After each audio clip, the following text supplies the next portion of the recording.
In the intricate tapestry of global politics and personal fate, few stories are as complex as that of Asma al Assad.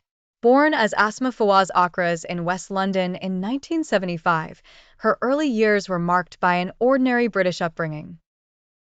Known to her friends as Emma, she grew up attending a Church of England school and later moved on to Queen's College before earning a computer science degree from King's College London.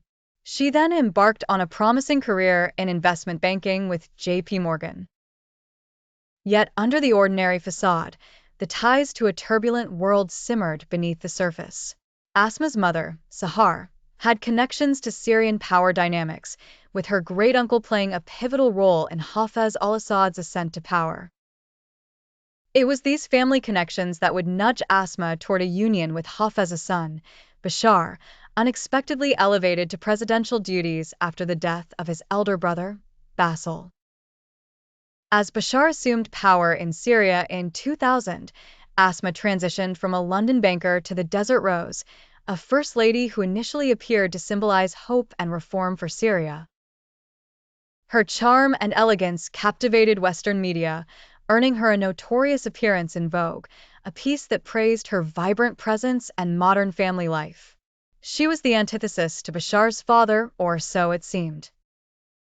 Her image of a progressive first lady stood in stark contrast with the brutal reality of the Syrian regime's grip on power. As Syria descended into civil war after the Arab Spring, the illusion shattered. The Vogue profile disappeared, becoming a relic of misplaced expectations. Asma's role in the Syrian narrative grew more controversial as she stood firmly beside her husband. Her image, once a symbol of modernity and benevolence, was tarnished by revelations of extravagant spending amidst national suffering. It became increasingly clear that her influence would not be used to oppose the regime's actions. In 2018, Asma announced a personal battle with breast cancer, which she purportedly overcame, only to face a new diagnosis of leukemia. As Bashar's regime fell to rebels after a protracted conflict, the family sought refuge in Moscow, a decision shadowed by Asma's deteriorating health condition. While reports swirled about her wanting to return to the UK for medical treatment, political sanctions sidelined these hopes. The UK, which once embraced Asma, now considered her persona non grata. Currently, Asma's life dangles precariously, fighting leukemia in Moscow, away from her husband and children due to the risks of infection.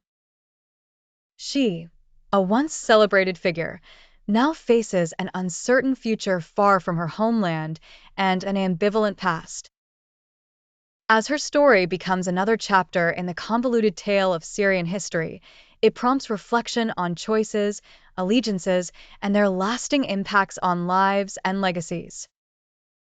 Asma's journey is one of paradoxes, a life beginning in the familiarity of London, intertwined fatefully with the tumult of Syrian politics and conflict, and ending in clinical isolation far from both worlds she once called home.